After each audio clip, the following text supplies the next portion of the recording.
Bonjour à tous et bienvenue pour cet nouvel épisode de Ma Première Fois, un podcast dédié pour nos amis entrepreneurs. Un podcast qui est réalisé par RH Performance, cette magnifique entreprise qui intervient en recrutement, en formation, en coaching, en animation de séminaires et en outplacement. Aujourd'hui, j'ai le plaisir de recevoir Xavier. Bonjour. Xavier, comment vas-tu? Très bien, merci de ton accueil. La rencontre de Xavier, elle est pas anodine. J'ai un coup de fil il y a à peu près 5 ou 6 semaines. Un vendredi soir, je me souviens, petit coup de fil, numéro que je connaissais pas, je décroche et j'ai Xavier au téléphone. Et Xavier me dit, Hervé, on s'est tout de suite tutoyé, je crois quasiment. Sans doute. Et Xavier me dit, écoute, j'aime beaucoup tes podcasts et j'aimerais moi aussi pouvoir, si tu en es d'accord, aller plus loin. Et quand on dit aller plus loin, pouvoir en parler. C'est bien ça, si je ne me trompe pas. Exactement. Ouais. En tout cas, Xavier, bienvenue. Et je suis ravi parce que les podcasts, c'est ça aussi, ça rayonne et il y a des personnes qui ont envie de prendre aussi la parole. On va rentrer tout de suite dans le vif du sujet. Xavier, moi, ce que j'ai bien aimé dans ton parcours, il y a un côté serial entrepreneur, passionné, on y reviendra dessus. Avant ça, est-ce que tu veux bien te présenter, notamment nous parler de ta première partie de vie professionnelle avant qu'on rentre dans le vif du sujet et qu'on parle de cette deuxième vie professionnelle d'entrepreneur? Clairement, j'ai derrière moi effectivement à peu près 10 années de salariat, à la fois dans la grande distribution, en France, à l'étranger, pour Cora, Carrefour, et puis après 5 ans à peu près dans la grande distribution en tant que vendeur, Ouais. en agroalimentaire, et après 5 ans en direction commerciale dans une PME régionale, où j'ai commencé à appréhender le marché de ce qu'on appelle B2B, donc des professionnels. Ouais. Cette première partie de carrière, elle t'apprend quoi? Qu'est-ce que ça t'a permis de... Elle me forme parce qu'un grand groupe avec effectivement 15 jours d'intégration, de formation intensive, reformation aux produits, aux techniques de vente, aux approches en clientèle. Donc elle me structure, Ouais. elle me donne des outils pour effectivement après apporter à la PME dans laquelle j'ai été 5 ans des informations, des modes de fonctionnement que parfois les PME n'ont pas. Quand on a préparé ce podcast, parce qu'on le prépare, hein, ça paraît pas comme ça, Sérieux? je t'ai demandé si tu avais eu tout de suite envie d'entreprendre et tu m'as dit, peut-être pas tant que ça, mais il y avait une petite musique qui se jouait un peu derrière, c'est ça? Il y avait une musique, alors né en 70, j'ai connu les événements Bernard Tapie, les émissions Ambition, etc., qui faisaient un petit peu rêver, mais voilà, un parcours classique, école de commerce, grande distribution, commerciale. Et après, effectivement, toujours une petite musique, mais sans en avoir l'ambition pure. Et puis la vie a fait que, effectivement, par mes parcours, par mes expériences, Alors, c'est venu. tu parles de Bernard Tapie, juste pour parler 2 minutes de nanar, comme on les appelait dans les guignols de l'info. Qu'est-ce qui suscite chez toi un Bernard Tapie? Tu parles de son émission Ambition, de ce qu'il représente. Qu'est-ce que ça touche? Qu'est-ce que ça représente chez toi, un Bernard Tapie? À l'époque, c'était le dynamisme, la réussite, l'enthousiasme. Je me rappelle avoir visionné, je crois, 3-4 fois son débat contre Le Pen, parce que je trouvais qu'il y avait des punchlines incroyables, une maîtrise du langage, de la gestuelle, et puis l'homme derrière ça, quoi. Une belle époque. Ouais, belle époque. Ouais. Dans ton parcours professionnel, il y a effectivement cette première partie de carrière dans la grande distribution, d'un côté et de l'autre. Et puis il y a cette expérience en PME. Tu es directeur commercial, tu as des belles équipes, il y a un contexte, on va dire, plutôt porteur. Mhm. Puis tu m'as dit, à la fois, peut-être que la relation avec l'entrepreneur n'était pas tout à fait On peut dire ça. romantique, en tout cas vous n'êtes Ouais. pas complètement retrouvés. Mais pour autant, ce monsieur, c'est un monsieur, je crois, Ouais. il a généré quelque chose chez toi. Oui, c'était une belle réussite en ce qui le concerne. Après un comportement, effectivement, où il n'y a pas eu compatibilité d'humeur, on va dire, au bout de 5 ans. Hein. Ouais. Donc il y a eu 4 belles années et demie, mais les derniers mois, c'était un peu compliqué. Mais effectivement, quelqu'un dont j'ai admiré le parcours, clairement. Ouais. Et puis on peut dire, c'est lui qui, quelque part, alors tu devais sans doute être prêt, qui a généré un peu ce déclic de se dire, j'abandonne ma belle voiture, j'abandonne un certain confort matériel et je me lance dans le grand saut de l'entrepreneuriat. Oui, il y a de ça. Puis il y a aussi le marché. J'avais senti le marché évoluer un petit peu parce que je vendais des produits traiteurs frais auprès Ouais. des traiteurs. Et là, moi, j'avais senti une tendance sur les produits, pour le coup, surgelés, pour tout ce qui était réception. Ok. Et c'est cette niche-là que j'ai voulu utiliser et mettre en avant. Et je me dis, tiens, je ne vais pas le créer dans l'entreprise, autant le créer pour moi, pour Ouais. soi-même. Ouais. Qu'est-ce qui fait qu'à un moment ou à un autre, on abandonne ce confort, cette sécurité, pour se lancer dans le grand saut, le grand inconnu. L'inconnu. Qu'est-ce qu'il fait?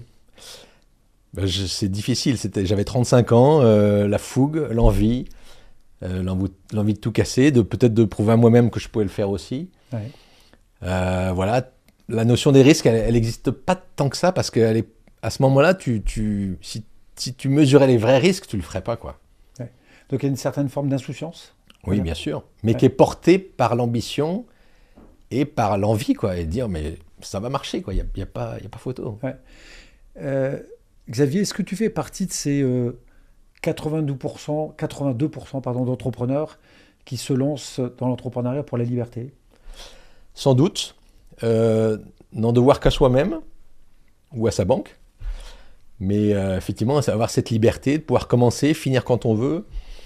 Effectivement, une réunion qui ne se fait pas parce qu'on décide soi-même. Donc voilà, je suis assez sûr de moi, je pense. Et donc, quand j'avais une idée, ne pas avoir à la défendre et pouvoir l'appliquer et en voir les résultats immédiatement, c'est ça la liberté aussi. Si je reviens sur l'insouciance, tu me racontais que pour lancer cette première entreprise, Gourmanding, tu nous en parleras après, il a fallu amener de l'argent. Cet argent, tu ne l'avais pas. Et tu as mis en caution ta maison à l'époque et tu ne l'as pas dit à ta femme tout de suite. Si elle écoute le podcast, elle va l'apprendre. Ouais. C'est passé maintenant. Ouais. La maison est vendue en plus depuis, donc il n'y a plus de risque. Mais c'était pour garantir un crédit. La banque te disait, ben voilà, monsieur, si votre entreprise que vous me présentez en PowerPoint là, ne fonctionne pas, les 50 000 euros vous empruntez, et plus si vous faites des dettes, il va falloir aller prendre sur vos biens personnels. Ouais. Donc est-ce que vous signez en bas de la page? Bah oui, j'ai pas le choix. Ouais. Moi, je te partage, j'ai dû signer une seule fois dans ma vie une caution de dirigeant, parce que j'ai connu une période de turbulence, etc. Moi, je l'avais extrêmement mal vécu, parce que je trouvais que je mettais en danger ma famille, mon patrimoine, etc. Toi, au moment où tu le signes, est-ce que tu vis ce même questionnement? Pas trop, parce que j'étais tellement sûr de moi, de ce que ça allait marcher. Et Dieu sait que quand je regarde les catalogues ou l'offre que j'avais à l'époque, il y a 20 ans maintenant, c'était pauvre, mais il y avait l'envie. Donc... Et c'est quoi cette idée géniale, en tout cas tu l'as trouvée géniale à ce moment-là, qui a fait que tu es parti dans le grand bain de l'entrepreneuriat? Parce que je sentais un besoin de la part de nos clients. Je visitais quand même pas mal de traiteurs, etc. Et je sentais qu'il y avait effectivement, tiens, on cherche des petits produits comme ça qu'on ne sait pas faire, parce que c'est compliqué, ça prend beaucoup de main-d'œuvre, on n'a pas la flexibilité. Et puis après, sont venus effectivement les grands événements, les stades de foot ou les loges. Il y a des années, il y a 20 ans, on ne parlait pas trop de loges, mais maintenant c'est un vrai business. L'univers du foot et du sport, où il y a besoin d'événements, il y a besoin de rencontres. Donc c'est une niche de marché sur laquelle je me suis et pour contextualiser, c'est quoi? C'est que tu vends des produits pour les traiteurs qui ne peuvent pas, quand ils ont besoin de 3000 macarons pour un match de foot, malheureusement dans leur laboratoire, ça ne passe pas. Ils n'ont pas forcément la main-d'œuvre, l'emplacement, le stockage pour ça. Et moi, j'ai un stock important que je peux effectivement livrer sous 24 heures partout en France. Et qu'est-ce qui fait que ça décolle? Au fur et à mesure, client par client, relance par relance. Un échantillonnage, comme j'étais tout seul, j'avais pas de voiture, je peux pas aller me déplacer auprès des clients. J'avais eu l'idée de faire des coffrets d'échantillons livrés en express par TNT à l'époque.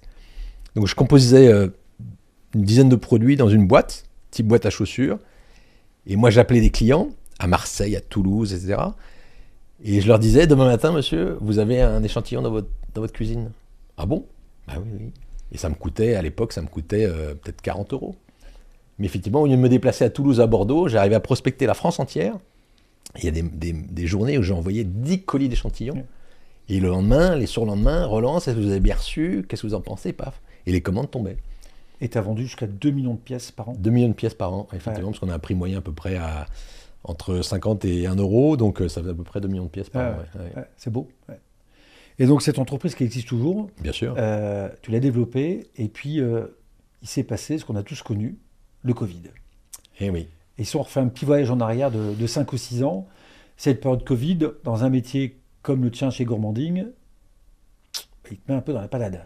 Basé sur l'événementiel, donc pas de mariage, parce que nos clients sont les traiteurs, ils font des mariages, pas de réception, pas de match de foot, pas de séminaire, pas de convention, point mort. Donc on passe de 50 commandes à 100 commandes par mois à zéro.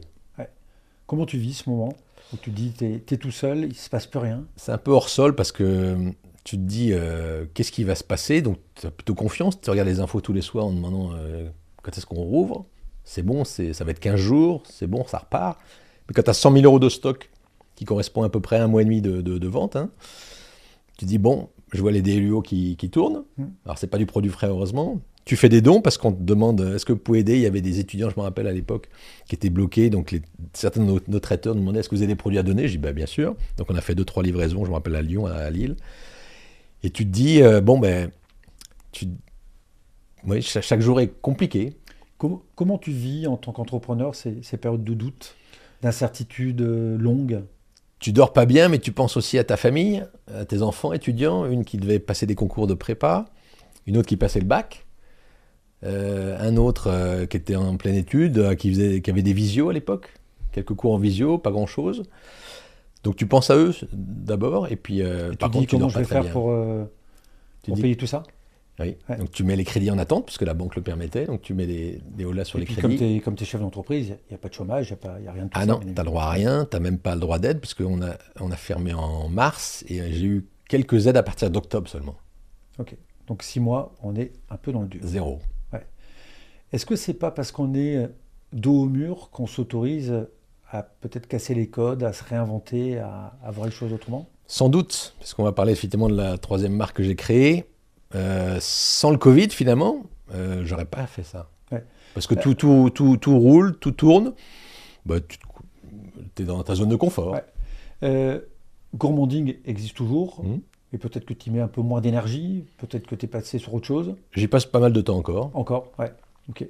Parce qu'il faut relancer. On Ouais. n'a pas récupéré les volumes qu'on avait avant le Covid. Donc Ouais. il faut continuer à prospecter, reprendre le métier à la base, quoi. Ouais.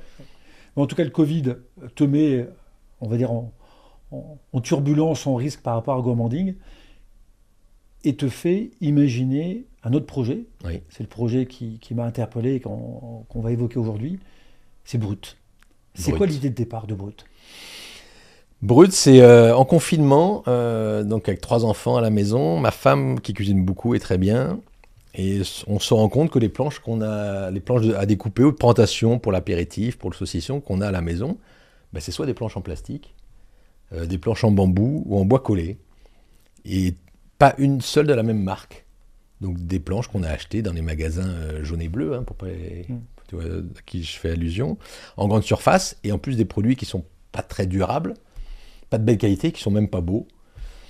Donc je dis tiens, c'est bizarre. Donc puisque effectivement l'activité principale était à l'arrêt, je commence à me poser sur une feuille, en disant, qu'est-ce que j'aime bien? Ah ouais, j'aime bien le bois, j'aime bien la cuisine, etc. Donc c'est venu comme ça. C'est quoi? C'est un constat que dans le métier de Mmh. la planche à cuisiner, c'est de te dire, il y a pas de marque phare, il n'y a pas de produit phare, il y a un peu tout n'importe quoi, c'est ça? Exactement, c'est un peu des marques blanches. Il n'y a pas de marketing. Aujourd'hui, si tu veux acheter une belle cocotte en fonte, tu sais où aller. Tu as 2 marques françaises principales, tu as Staub et Le Creuset pour les citer. Mais si tu veux acheter une belle planche en bois, parce qu'il y a 26 millions de foyers qui ont besoin de planches à découper dans leur cuisine, tu vas où? Ben, effectivement, tu vas dans ces magasins de décoration ou magasins de cuisine.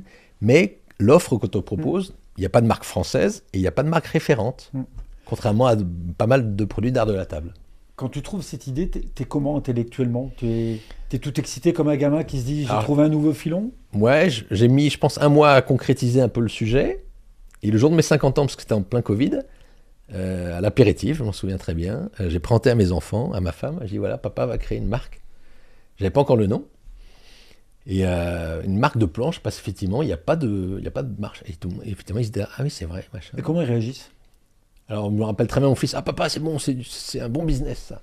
Voilà, ma femme, oui, pourquoi pas. Les enfants, ah ouais, c'est bien. Et d'ailleurs, je les ai assez impliqués par la suite, en confinement, parce que tout le monde était à la maison, pour leur montrer des modèles, des idées, etc. Est-ce que vous pensez qu'il vaut mieux faire ça? Au début, je pensais peut-être faire du bois que j'aurais acheté en upcycling, donc en bois qui était en stock. Ouais. J'ai oublié l'idée parce qu'il n'y avait pas de garantie de traçabilité et d'hygiène. Donc, pas mal d'idées, et ça s'est embouti petit à petit, voilà.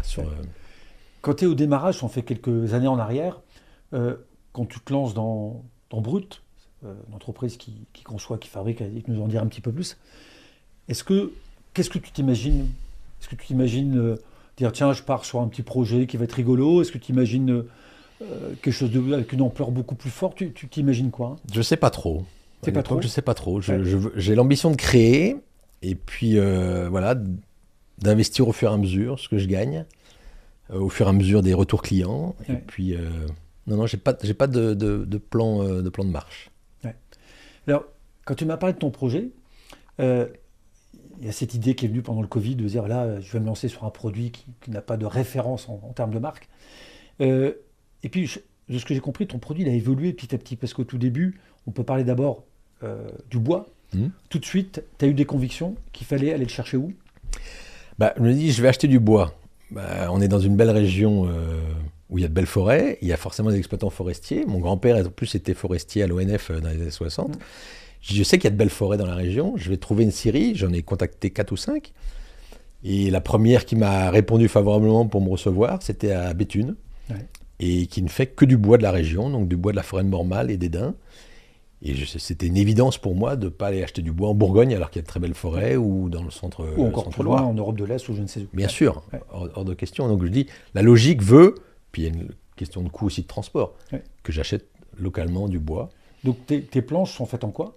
Alors on a essentiellement du chêne et du frêne, Ok. un peu de hêtre aussi du noyer, c'est plus rare, donc on n'a pas toujours en disponibilité, mais essentiellement en frêne, pour ce qu'on appelle des planches plus à découper en cuisine, pour émincer, et des planches en chêne pour la présentation, pour la découpe aussi bien sûr, mais qui peuvent être utilisées en cuisine.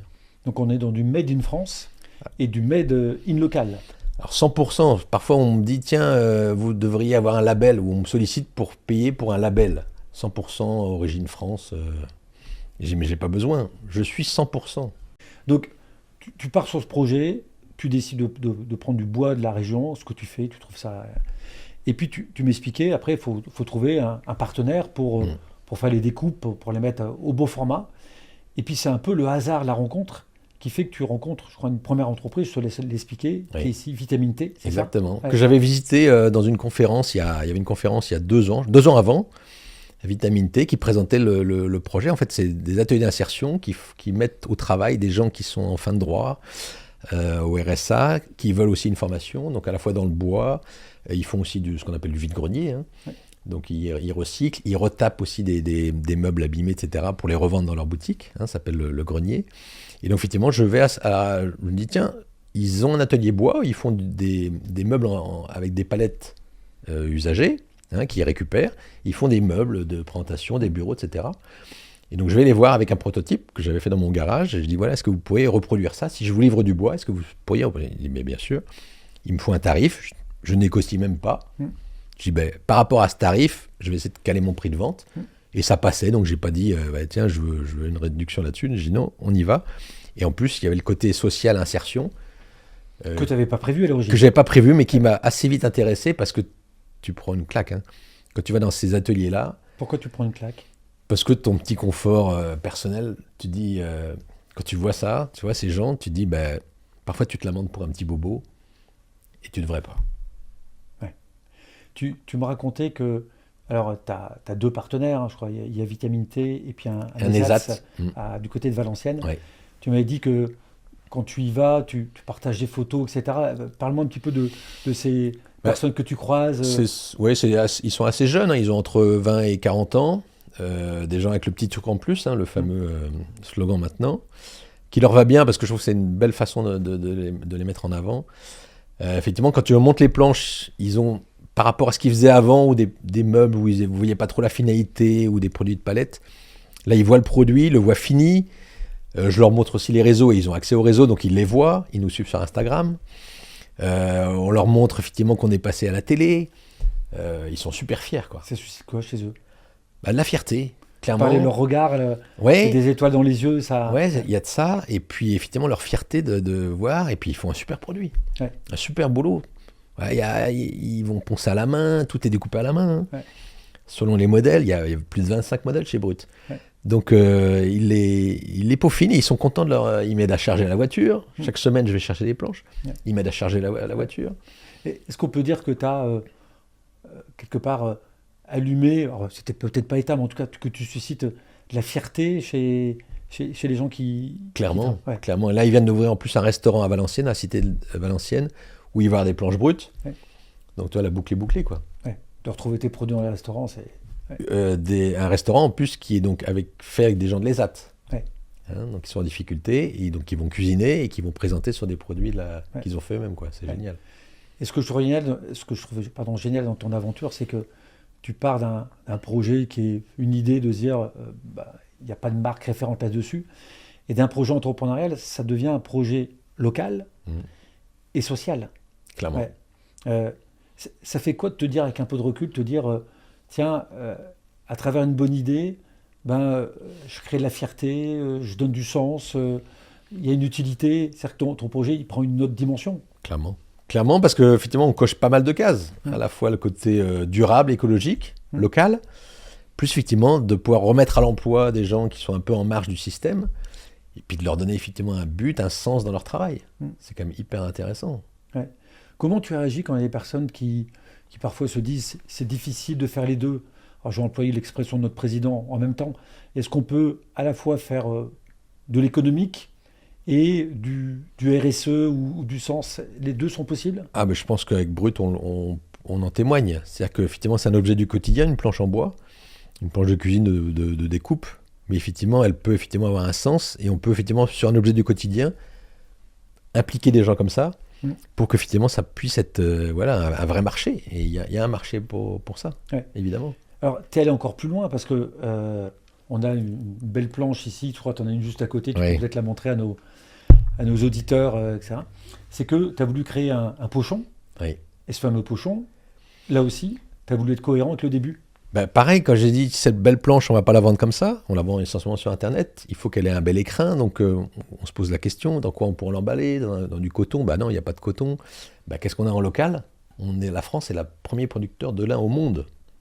Hein? Au monde. Au monde, en Haute-France et en Normandie.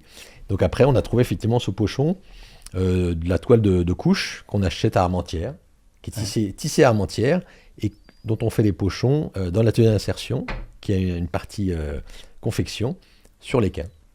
Ok. Voilà, donc la boucle est bouclée, avec un petit ruban bleu, blanc, rouge qui est tissé à Comines. Ouais. Donc on a tout trouvé en local. Donc du en bois cherchant un local, du textile local, une fabrication locale qui a du sens. Voilà. D'une idée covidienne, je ne sais pas si ça se dit. Et toute simple, parce que T'en as fait l'idée, un c'est pas non plus un projet, un produit hyper innovant. Ouais. Une planche à découper ou de cuisine, chacun en a dans sa cuisine. Alors tu me disais, c'est bien beau, ces belles planches, etc. C'est quoi tes succès? Je crois qu'il y a quelques succès commerciaux que tu peux nous partager avec des jolis noms qui Ouais, c'est utilisent vrai. tes planches. Alors c'est vrai qu'on a un peu sollicité quelques personnalités au début, en envoyant un produit, comme ça, un échantillon à Guillaume Gomez à Je l'ai toujours l'Élysée. pas reçu, moi, l'échantillon. Hein. T'es pas assez connu. Ah, c'est ça. Ouais. Et donc, je dis, il n'y a pas de moyen de communication, on va envoyer à quelques personnes connues comme ça, comme Pierre Hermé. Et le soir même où il la reçoit, en cadeau, je reçois un mail: bonjour Monsieur Trub, merci pour la planche, j'en ai profité pour en commander 2 pour moi. Là, tu te dis, on tient peut-être quelque chose. C'est un bel ambassadeur. Guillaume Gomez, chef de l'Élysée, qui t'appelle, qui te remercie, qui dit super produit, etc. Vous dessus sur les réseaux, on va mettre une pub. Il a fait une photo, paf, on a eu plein de commandes qui ont suivi. Ouais. Après, effectivement, la notoriété, le travail sur Instagram, c'est ma femme qui s'occupe du compte. On est maintenant dans un établissement étoilé, on est au Bristol, à Brasserie, pour la découpe de viande en salle. On est chez Christophe Dufossé, à Bune, là, au Relais-Château. On a des très belles boucheries comme Monsieur Evra à Lille, qui présente ses belles viandes dessus. On est au Pulpe, on est dans plein de bars à vin. On est à l'Aviron Bayonnais, qui a fait logoter la planche pour sa bistronomie. Donc on a comme ça une belle fierté, parce qu'on se dit, on tient quelque chose. Ouais. Sur un produit qui pourrait être banal, des professionnels y ont trouvé leur intérêt. Peut-être banal et en même temps présent dans toutes les cuisines. Bien sûr, Ouais. 26 millions de foyers français. Ouais. Donc 26 millions de clients potentiels. Alors j'ai Sans calculé, compter je les crois, restaurants. voilà, sans compter les restaurants où il y a pas mal de bars à vin qui utilisent nos planches. Effectivement, j'avais calculé, je crois, 0,001% me conviendrait. Tu aurais besoin de quoi pour réussir à vendre ces planches qui sont locales, qui sont sociales, qui ont du sens, et des planches qui ont du sens? Tu aurais besoin de quoi pour qu'elles rentrent un peu plus dans nos foyers? Du passage télé. Ouais. Parce que clairement, dès qu'on a un passage de presse, Là, on a eu François Gesgaudry qui est venu à la braderie, qu'on a réussi à faire venir au showroom qui est rue Princesse. Il en a parlé dans une chronique le matin à la braderie. Et pendant des mois, on a eu des contacts, des gens qui venaient même de Saint-Étienne, qui venaient sonner. Ah, j'ai entendu parler de vos planches sur France Inter, on peut voir. Donc la notoriété, parce qu'effectivement, on n'a pas les moyens de faire de pub. Mais si on peut passer on est passé effectivement dans les journaux, hein, dans la Voix du Nord et tout ça, mais si on peut passer effectivement à la télé, c'est tout bête, mais ça fait un coup de pub. Grâce à nous, tu vas passer quelque part sur une télé, sur Internet. Évidemment, et on relayera sur LinkedIn bien évidemment. Pour échanger. Tu as parlé, effectivement, tu me l'avais présenté, tu en as discuté là. Depuis longtemps, tu travailles avec ton épouse. C'est quoi les clés du succès pour travailler avec ton épouse? Il y a un mélange des genres, on mélange l'amour et le professionnel. Clairement. Ce qui n'est pas toujours évident. A priori, ça marche bien, puisque vous n'êtes pas votre première entreprise, à votre premier projet entrepreneurial, et ça continue. Qu'est-ce qui fait que ça marche? Alors, je pense que ça marche parce que, alors déjà, on n'a pas de salariés, donc on n'a pas d'interférence. On est en direct, je penche la tête, je vois son bureau. Donc les réunions, ça se passe souvent comme ça, ou les décisions. Chérie, qu'est-ce que tu en penses? Est-ce qu'on répond à cet appel d'offres ou pas? Oui, non. Après, effectivement, on n'en parle pas trop à la maison. Est-ce qu'on se donne des règles qui se dire ça, c'est pas fait. C'est implicite, mais à la maison, on ne parle plus trop boulot. Ou c'est elle qui me dit non, c'est bon, on va pas en parler. Donc, effectivement, on parle plus de brut à la maison parce que c'est l'objet du quotidien et on s'en sert dans notre cuisine tous les jours. Quand on apporte des plats à la maison, c'est dessus, du fromage, c'est dessus. Donc, on en parle beaucoup, mais voilà, c'est un produit sympathique. On n'a pas trop de gêne à en parler, mais on a cet équilibre-là, donc pas de salariés. Et puis, effectivement, chacun dans son domaine. Moi, je suis plutôt à la vente, plutôt à l'administratif, et puis, comme je te dis, le compte Instagram pour Brut. Ouais. Qui fait l'entretien annuel de ton épouse? Ben, j'en fais pas. T'en fais pas? Peut-être à tort, mais effectivement, si ça va pas, elle me le dit, et elle me le dit parfois. Ça peut te rassurer, je travaille aussi avec mon épouse, et je ne fais pas son entretien annuel. Elle ne le veut pas, ce que je peux comprendre. Ouais. Oui. Comment t'imagines Brut dans 3 ans, 5 ans? Ça serait quoi ton rêve, Xavier? Arriver à convaincre encore des gens qu'effectivement, ils peuvent jeter leurs planches en plastique parce que c'est plein de microplastiques, justement. C'est quand même pas très beau. Et que Brut, finalement, c'est peut-être un peu plus cher. On s'en cache pas. Mais c'est durable. Ouais. Parce qu'une planche, souvent, j'ai des gens qui m'appellent, ou même des commerçants qui me disent « Ah, mais j'ai vu vos planches. » Oui, mais entre une planche qu'on va acheter, on va la renouveler tous les 2 ans, et puis une planche qui va nous durer, je pense, au moins 20 ans, il n'y a pas photo. Hein. Le réachat compensera largement l'investissement de la planche. Ouais. Donc c'est quand même agréable d'avoir un beau produit qui a une histoire. Voilà, quand on découpe dessus, j'ai pas mal d'amis qui en ont acheté, j'adore. Quand ils m'envoient une photo, ils disent « Tiens, je suis dans un restaurant et je savais pas. Clac, j'ai une planche Brut. » Je pense à toi. Parce que j'ai le logo et je pense à toi. Ouais. Et ça fait ma journée, quoi. Ouais. Pour conclure, qu'est-ce que tu auras envie de dire à nos auditeurs, ceux qui pourraient parfois douter qu'on peut faire du local, on peut faire du social, on peut s'engager comme tu l'as fait. Et ce qui est amusant de ton histoire, ton projet de départ n'est pas un projet social. Il l'est devenu au fil des rencontres. Qu'est-ce que tu auras envie de nous partager? Alors qu'il faut oser, que l'aventure entrepreneuriale se dessine au fur et à mesure. C'est un peu les circonstances, les événements. Ça tombe pas du ciel. Mais que si on a une bonne idée et qu'on y croit, faut aller à fond. Et effectivement, si on peut combiner toutes ces valeurs, ben on est quand même bien le matin à se regarder dans la glace, quoi. Ouais.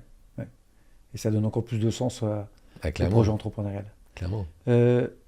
C'est quoi l'adresse de ton site internet? Alors c'est planchebrut.fr, mais si vous tapez planche brute à Lille, normalement vous devrez tomber sur Donc on sur peut recommander à nos auditeurs d'aller sur ton site internet. Sans problème. Il y a du stock, c'est des produits locaux, des produits responsables, des produits qui respectent l'environnement. C'est un magnifique cadeau. Ouais. Souvent les gens, parfois on achète pour eux et après, à un moment de Noël, on a forcément une grosse période. Ouais. Parce que c'est un super cadeau, ils offrent ça, c'est pas un cadeau banal. Il y a une histoire, ils aiment la raconter, ils disent « Ah, j'ai vu ça, machin. Regarde, c'est intéressant, c'est local, en plus c'est fait en ESAT. » Il y a une belle histoire. Ouais. Il y a un petit truc en plus, là aussi. C'est un projet entrepreneurial avec un petit truc en plus. Ouais. Exactement. Merci Xavier. Merci à toi Hervé. À bientôt. Plaisir partagé. Merci à toi.